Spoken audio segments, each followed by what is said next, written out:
Hey folks, this is Mike from Guns and Hunting. A couple weeks back, I had started to make a video about the last four knives I'm making. Excuse me. And I'm definitely making some process on them. And with A2 tool steel, like I said, I'm a tool and die maker by trade. I started to heat treat and temper them. Well, the way we heat treat at work, we soak our material at 1750 degrees for 20 minutes. And we take it out, let it cool off, and then you soak it. For what I wanted to do, for the Rockwell hardness I wanted to get, I soaked it for 300 degrees for an hour twice, which gives you about 62, 63 Rockwell hardness. Well, there's what it looks like. It's like a, I don't know, purplish color, blackish purple color. Kind of reminds you of case hardening on a gun. Case hardening is just hardened a few thousandths under the surface. What I do here, this is hardened clean the whole way through. And this pattern, it's never the same. You know, it just varies. So this is what it looks like when it comes out of the heat treat oven. And here's another knife. Now you can see I started to polish the blade here. The bevel, I polished the bevel. Now I'm not going to put a super mirror finish on it.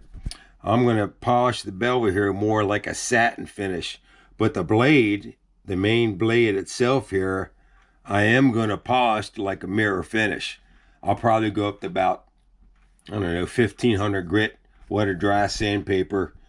And you can see here, I don't know if you can get the light a little better.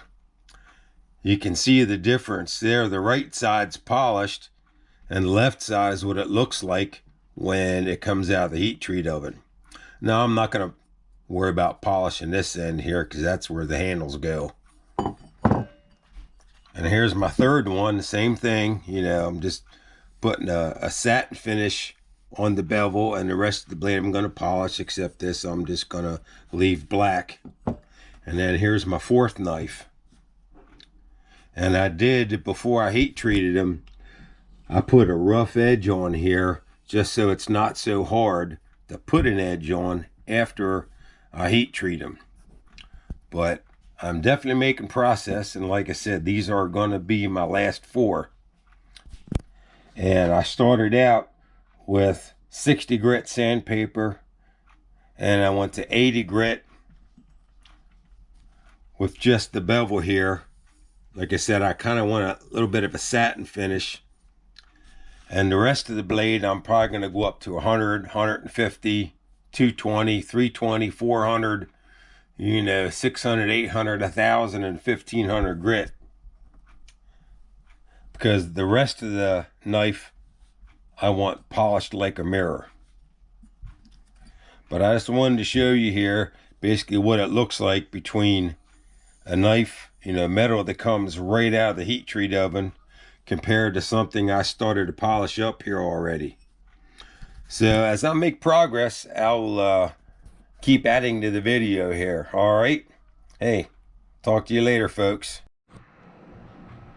Hey folks, this is Mike from Guns and Hunting. Making some progress on my knives. I'll just show you one here.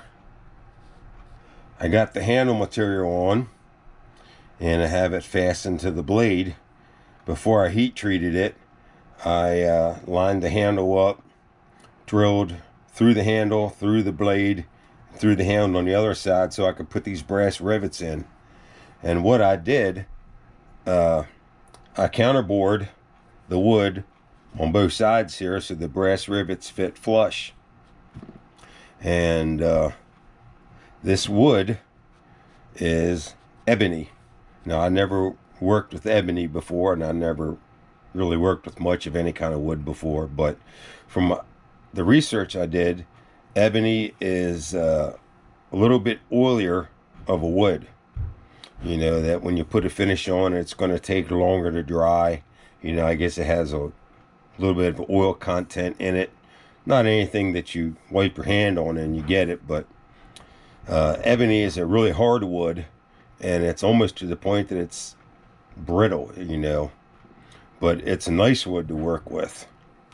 And I figured it, you know, these are going to be my last 4. I'm going to spare no expense. And you can see I just roughed the handles out, and then real close, sandwiched in between there is the steel. And what I'm going to do, I have my air compressor, and I have a die grinder with a sanding wheel on it. I'm just going to get it, and I'm going to follow the profile of the steel until excuse me, until I get the wood flush with the steel. And then I'm going to go put the contour on the wood. I'm going to radius the handles here a little bit, and, you know, put some round edges on it so it's not so sharp. And then after that, I'm going to finish it. I'm not sure what kind of a clear finish I'm going to put on it yet. Maybe a tung oil varnish, I'm not sure. But after I do all that, you know, then we'll be ready to actually polish the steel. Excuse me. Now I have it right now just up to a 400 grit, just to get, you know, some scratches out, and, you know, make it, get the process, keep the process moving. So I'll make another video here on when I get these started to get the handles done. And here, this one, I just glued this up today. I got some of that Gorilla Grip glue, not the crazy glue.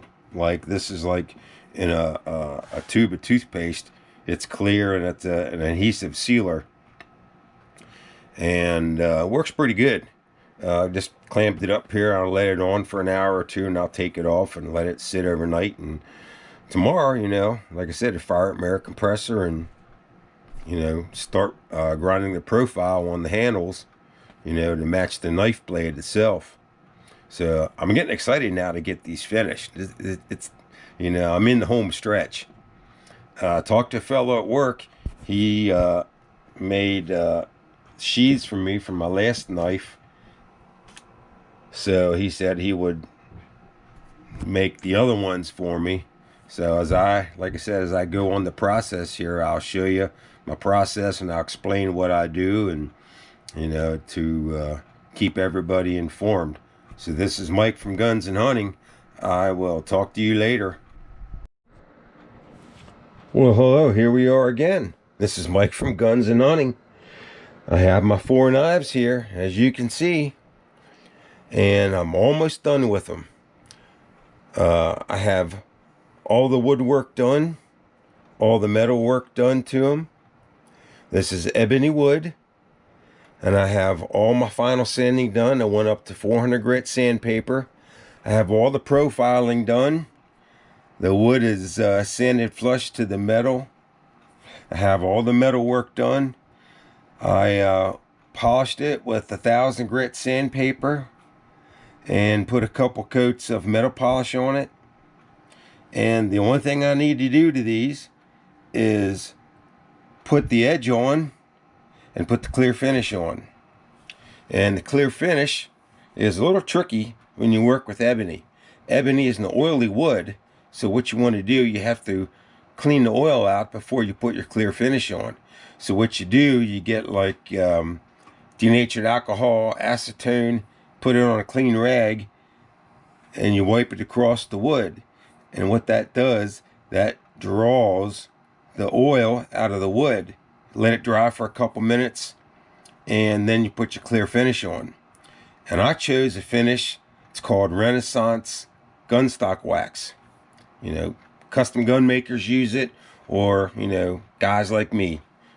Anybody can use it. It's a standalone wax, or you can put it over top of a finish already to help protect it. And when I do that, it's going to turn out to be about a satin finish, which is what I'm looking for, a satin finish. And once I get that done, there's a gentleman at work making a sheath for me, and here it is. This is a sheath I had made, he made me for my butcher knife. I don't butcher deer myself, but where I take it to, they don't cut, wrap, and freeze it. They just give it to you, bag of meat. So I cut my loins, you know, as thick or as thin as I want, and this is the knife I used. And he made me this sheath. And this is going to be the same sheath here, and I think the same color for these knives. So when I get my knives done and my sheath done, I'll show you. And like I said, this is it. This is my last 4. So this is Mike from Guns and Hunting. Have a terrific day, and God bless.